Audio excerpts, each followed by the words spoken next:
நமஹ. ஹரிஹி ஓம். ஜெய் புவனேஸ்வரி. அனைத்து வேதிக் ஆஸ்ட்ரோ நேயர்களுக்கும் உங்கள் வேத ஜோதிடர் பிரகாஷ் நரசிம்மனின் அன்பான வணக்கங்கள்.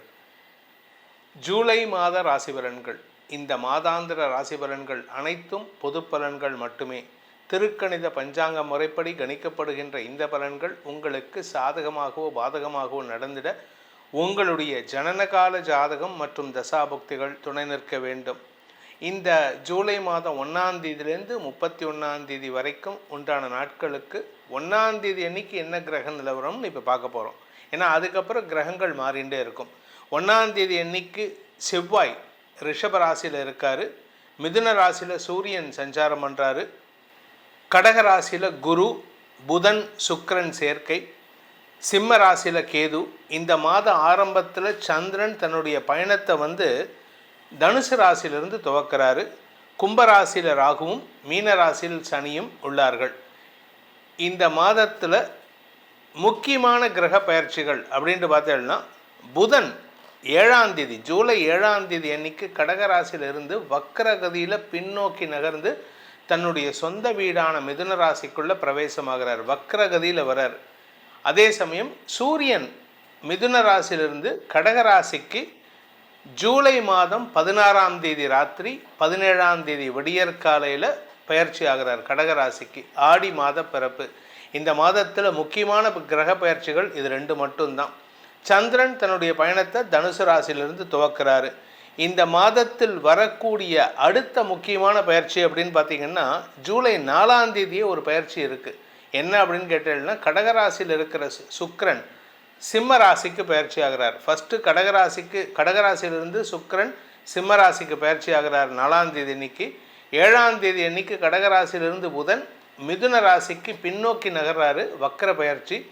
அடுத்தது பார்த்திங்கன்னா, ஜூலை 16ஆம் தேதி ராத்திரி 11:37 அதாவது ஜூலை 17ஆம் தேதி விடியற்காலையில் சூரியன் கடகராசியிலிருந்து சிம்ம ராசிக்கு பயிற்சி ஆகிறார். ஆட்சி பலத்தோடு அமரக்கூடிய வகையில் இருக்கார். இதுதான் இந்த மாதத்தில் வரக்கூடிய கிரக பயிற்சிகள். இந்த மாதத்தில் விசேஷமான நாட்கள், முக்கியமான நாட்கள் அப்படின்னு பார்த்தீங்கன்னா, ஜூலை 14ஆம் தேதி அன்னைக்கு ஆணி மாதத்தில் வரக்கூடிய அமாவாசை. ஆணி மாதத்தில் கடைசி அமாவாசை, அதாவது மாத கடைசியில் வர அமாவாசை. ஜூலை 16ஆம் தேதி ராத்திரி 17ஆம் தேதி விடியற்காலையில் தட்சிணாயன புண்ணிய காலம் ஆரம்பம், அதாவது ஆடி மாத பிறப்பு. ஜூலை 17, அதாவது ஜூலை 17, 18, 19 இந்த 3 நாட்கள் நதி ரஜஸ்வலா அப்படின்ட்டு ஒரு விசேஷம். அதாவது நம்ம நாட்டை பொறுத்த வரைக்கும் எப்படி பெண்கள் பெண்களுக்கு முக்கியத்துவம் கொடுக்கிறோமோ அது மாதிரி பாரத தேசத்தில் நதிகளுக்கும் முக்கியத்துவம் கொடுப்போம்.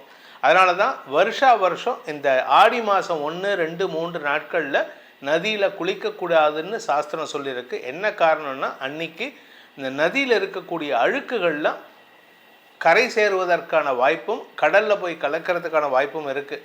அதனால தான் அந்த 3 நாட்கள் பெண்களுக்கு பேஷ்டைன்னு சொல்லக்கூடிய மாதாந்திர தீட்டு வருவது போல் இந்த 3 நாட்கள் நதி ரஜஸ்வலா 17, 18, 19 ஆகிய 3 நாட்கள் நதி நீராடுவதை தவிர்ப்பது உத்தமம். அதே சமயம் 26/7/2026 அதாவது ஜூலை 26ஆம் தேதி அன்னைக்கு சன்னியாசிகளுக்கான சாதுர்மாசிய விரதம் ஆரம்பம். இந்த சாதுர்மாசிய விரதத்தில் சன்னியாசிகள் ஒரு இடத்துலேருந்து இன்னொரு இடத்துக்கு போகக்கூடாது. மற்ற நாள்லாம் ஒரு இடத்துல 3 நாள் 5 நாளைக்கு மேலே அவள் தங்கக்கூடாது. இந்த சாதுர்மாசிய விரதம் நடக்கக்கூடிய இந்த 4 மாதங்கள் அவள் எங்கே இருக்காளோ அதே இடத்துல தான் இருக்கணும். அவள் செலக்ட் பண்ணி அவள் இருக்கலாம். அந்த நாட்களில் ஏன் வெளியில் போகக்கூடாதுன்னு அப்படின்னு சொன்னால், அந்த சன்னியாசிகள் வெளியில் போகும்போது நம்மளுக்குமே அது உண்டு, மனுஷாளுக்குமே உண்டு.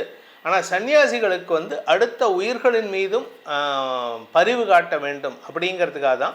அதனால் சன்னியாசிகள் இந்த சாதுர்மாசிய விரதம் ஆரம்பித்ததுக்கப்புறம் மழை காலத்தில் தான் அது வரும். மழை இந்த மாதிரி குளிர்காலத்தில். அதனால் அந்த காலகட்டங்களில் புழு பூச்சிகள்லாம் ஊர்வனெல்லாம் வெளியில் வரும். அதனால் அவள் காலில் மிதிப்பட்டு எதுவும் ஆகக்கூடாதுங்கிறதுக்காக தான் இந்த சாதுர்மாசிய விரதத்தில் எந்த சன்னியாசிகளும் வெளியில் நகரக்கூடாதுன்ட்டு ஒரு சட்டத்தை கொண்டு வந்தாங்க. அது அந்த காலத்தில் இருக்கக்கூடிய ஹிந்து தர்மத்தில் இருக்கக்கூடிய சட்டம். இந்த சாதுர்மாசிய விரதத்தில் எப்படி நமக்கு புரட்டாசி மாதம் முன்னோர்களுக்கு வழிபாடு பண்ணுமோ அதே மாதிரி சாதுர்மாசிய விரதத்தில் சன்னியாசிகள் தங்களுடைய முன்னோர் சன்னியாசி, அதாவது தங்களுக்கு முன்னாடி இருந்த குருமார்களுக்கு குரு பூஜை செய்ய வேண்டும். அது என்னைக்கு அப்படின்னு பார்த்தீங்கன்னா ஜூலை 29 அன்னைக்கு குரு பூர்ணிமா, வியாச பூர்ணிமா அன்னைக்கு அவள் பூஜை பண்ணணும்.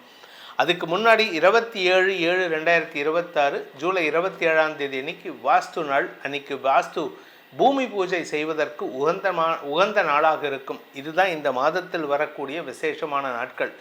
இந்த மாதத்தில் ஏன்னா ஆடி மாதங்கிறது ஜூலை மாதம் 16 ஆகஸ்ட் 16 வரைக்கும் இருக்குது. ஆடி மாதத்தில் வரக்கூடிய அமாவாசை ஆகஸ்ட் மாதம்தான் வருது. அதனால் ஆகஸ்ட் மாதம் 13-14 வாக்கில் வரும். அதனால் இந்த மாதத்தில் ஜூலை மாதத்தில் ஆடி மாத அமாவாசை வராது. இனி இந்த மாதம் உங்கள் ராசிக்கு எப்படிப்பட்ட பலன்களை நீங்கள் அனுபவிக்க போகிறீர்கள், எப்படிப்பட்ட சாதகமான சூழ்நிலைகள் ஏற்படும்னு பார்க்க போகிறோம் அடுத்து வர எபிசோட்களில்.